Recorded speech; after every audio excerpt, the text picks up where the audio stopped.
Oh, comme je suis heureux de retrouver mes téléspectateurs préférés, après un si long moment d'absence, sur ce plateau télévisé.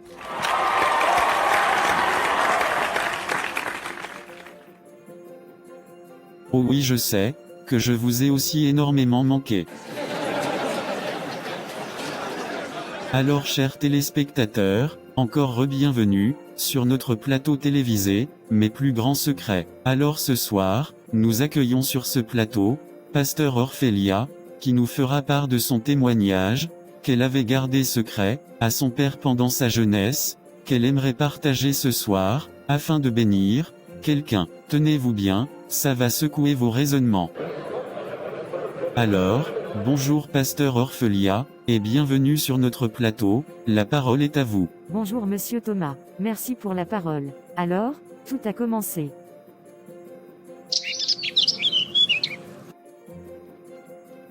Ma fille, es-tu sûre de ton choix?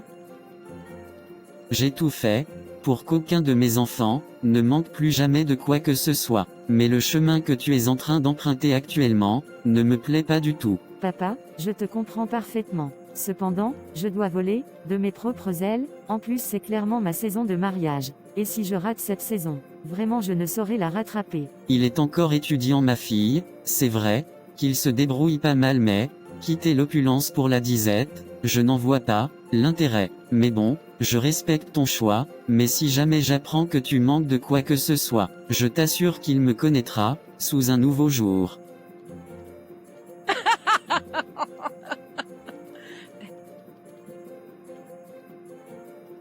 T'inquiète père, tu sais qu'il est responsable, ne t'inquiète de rien.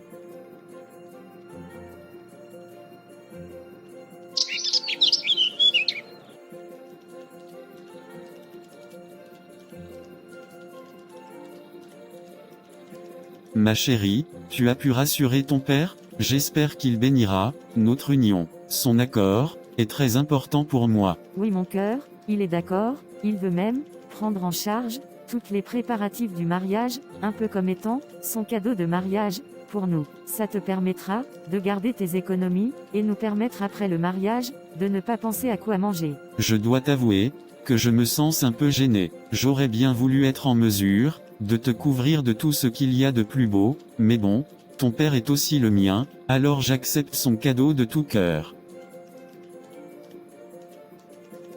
Après cela, nous nous sommes mariés. 1 mois après, je tombais enceinte de notre fille. 6 mois plus tard, mon mari avait épuisé ses économies, et nous nous sommes retrouvés dans le désert à sec. Chérie, je te demande pardon, j'ai failli en tant qu'époux. Tu n'as pas à me demander pardon, je suis ton épouse ainsi dit ton aide. Lorsque tu te sens faible, c'est à moi d'être ta force. Mon roi, nous allons nous en sortir. C'est pour cela qu'ai fait les épreuves. J'ai trouvé un poste de domestique dans le quartier voisin, c'est bien rémunéré, j'irai le faire. Quoi? Il n'en est pas question, ma femme n'ira pas faire la boniche ailleurs. Je ne suis pas d'accord. Tu veux que ton père me tue? Chérie, je vais le faire. Je dis non, non et non. Je ne reviendrai pas là-dessus.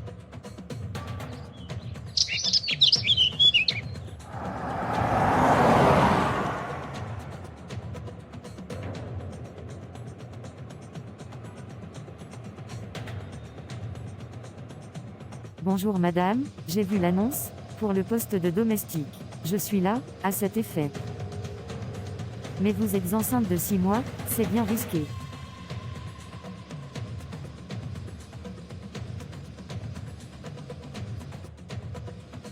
Apparemment, votre époux n'est pas très content que vous occupiez ce poste, cependant, à vous voir, vous en avez vraiment beaucoup besoin. Je vais vous engager, quand même. Merci beaucoup madame.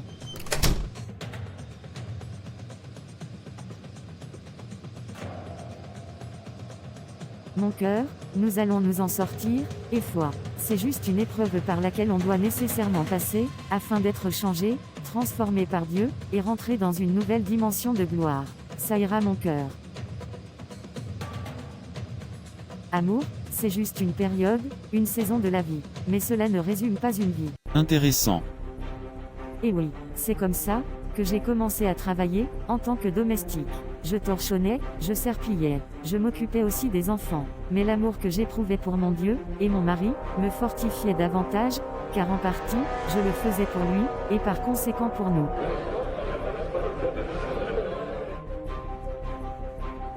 Et oui, celle qui faisait tous ces travaux domestiques, c'était bien moi, la fille d'un pasteur, un homme extrêmement riche, qui ne permettait qu'aucun de ses enfants ne manque de quoi que ce soit. Avant, je ne repassais jamais. Il y avait toujours quelqu'un qui faisait tout.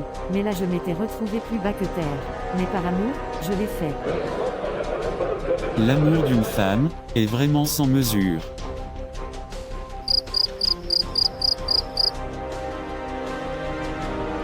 C'est trop difficile, je n'y arrive plus. Pourquoi pleures-tu? Arrête de pleurer. Mais, d'où vient cette voix? Cette épreuve, par laquelle tu passes, avait déjà été prévue, pour ce moment, afin que tu la traverses. De même, la fin de cette épreuve a déjà été préparée. Amen, je l'embano cette parole, dans le puissant nom de Jésus-Christ. Mon chéri, je suis heureuse, tu t'es arrangé la barbe. T'es encore plus beau.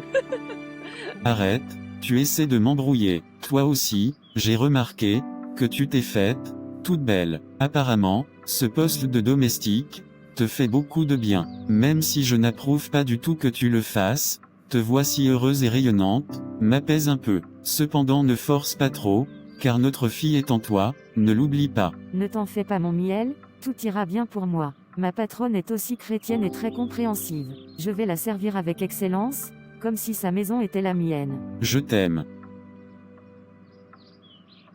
Je t'aime aussi, mon chéri. Tu es l'amour de ma vie. Je t'aime. Arrivé, à mon 8e mois de grossesse, ma patronne commençait à m'interdire certaines tâches, parce que ma grossesse était beaucoup trop avancée. Cependant, je lui proposais, d'au moins surveiller ses enfants. Et elle accepta. Alors j'étais là, prenant soin des enfants, les douchant, les nourrissant et tout. Mais, à un moment donné, je n'en pouvais plus, car j'étais à terme, et je devais accoucher. Alors je me rendis à l'hôpital. Par la grâce de Dieu, j'accouchai d'une magnifique fille. C'était le jour le plus magique de ma vie. Mon époux était aux anges. Le voir auprès de moi, me donnait encore plus de force.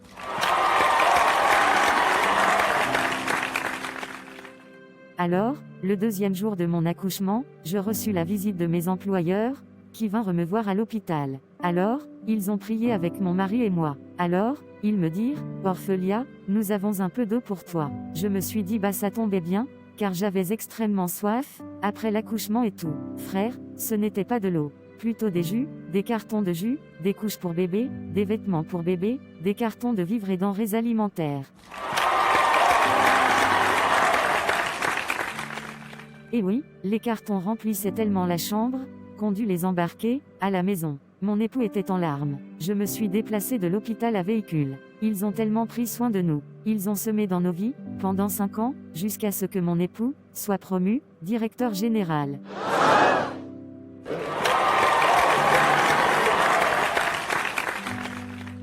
Et oui les amis, il est le Dieu qui permet l'épreuve, et il refuse que tu sortes de la blessée. Aujourd'hui, je suis pasteur, et j'en parle. Je n'en ai pas honte car je ne suis pas blessé, et je considère que cette histoire est la belle histoire qui fait de moi aujourd'hui, celle que je suis. Cela m'a aussi permis de comprendre que lorsque quelqu'un dit qu'il souffre, c'est que véritablement il souffre. Cependant, tu dois refuser que l'épreuve te détruise. Ouf, quel témoignage édifiant. Je n'ai même plus de mots. Alors pasteur Orphelia, qu'avez-vous à nous dire, avant que nous ne nous séparions? Rendez continuellement grâce, pour toutes choses à Dieu le Père, au nom de notre Seigneur Jésus-Christ, vous soumettant les uns aux autres, dans la crainte de Christ. Femmes, soyez soumises à vos maris, comme au Seigneur. Marie, aimez vos femmes, comme Christ a aimé l'Église, et s'est livré lui-même pour elle. Éphésiens chapitre 5. Marie, prenez soin de vos épouses, car l'amour d'une épouse peut déplacer une montagne.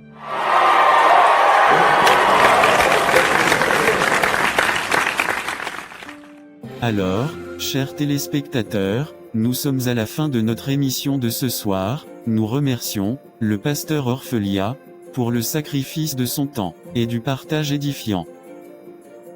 Alors chers téléspectateurs, c'était mes plus grands secrets. N'oubliez pas de vous abonner, de liker et de partager. Soyez richement bénis.